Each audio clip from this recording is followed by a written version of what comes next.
China has a population of around 1.4 billion people, with 55 recognised ethnic groups in the country. However, there is one such group of people that have not been treated as equally by the Chinese Communist Party, and these are the Uyghurs. The Uyghurs originate from East Turkestan, also known in modern-day China as Xinjiang, but to fully understand more about them, here is a rundown of their history. In the 1750s, Xinjiang's conquest by the Qing dynasty marked the first time in 1,000 years that a Chinese-based dynasty took full control of the region. After the conquest, the Qing initiated the Zhonga genocide against the Zhonga people. Qing authority in the area was under threat and there were revolts. A short-lived independent Muslim state cropped up under the name of Kashgar. In 1884, the region was officially named as Xinjiang, which means the new frontier. This is where they sent many convicts to eastern China to live, as well as sending Uyghurs, Kazakhs and other ethnic Turkic people into mainland China. Many Uyghur Muslims also moved into the region. After the Qing conquest, Uyghurs spread out into Xinjiang. In 1912, the Qing Empire was taken over and replaced by a new Chinese Republic, and this led to a rise in nationalism.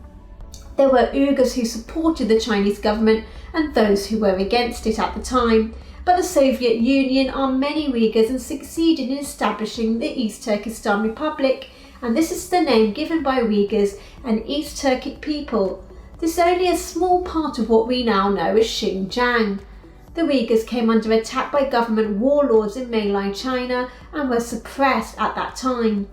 But in 1944, a second East Turkestan Republic was formed, and this was due to the fact that China were busy with a war with Japan.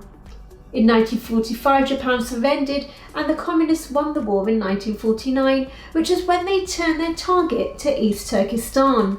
In 1955, the first census was taken and 73% were considered to be Uyghurs and only 6% were Han Chinese.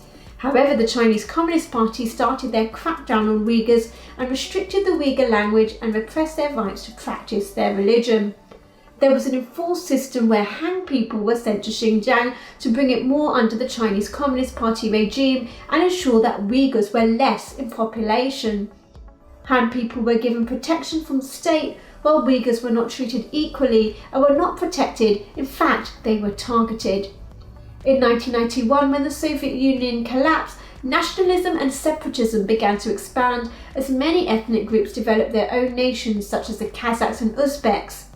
However, China did not allow Uyghurs to develop their own nation away from China and used some extremist attacks carried out by nationalists to crack down on Uyghurs. The Chinese Communist Party started to bring in more police and destroyed Uyghur mosques and Uyghur architecture and arrested many imams in order to stop practicing the Islamic faith. An increased amount of invasive surveillance were used to track movements of Uyghur people by the Chinese state, and all Uyghur people had to download an app to ensure that the Chinese state could track their every movement. Imagine that. This was to ensure that no religious activities had taken place. More harrowingly, concentration-style camps were developed, putting around 1.3 million Uyghur people inside these camps. Many victims who were tortured in the camps and some who survived describe harrowing ordeals of facing persecution and having to denounce their faith against their will. Now, Turkey has helped many Uyghur Muslims and taken in many Uyghur refugees from China. However, there are many Muslim-majority states in the Middle East, sadly, who have chosen to remain silent.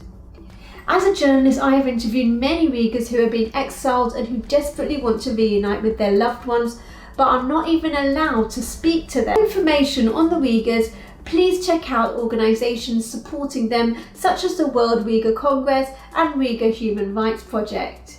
If you found this video useful, please like, share and subscribe.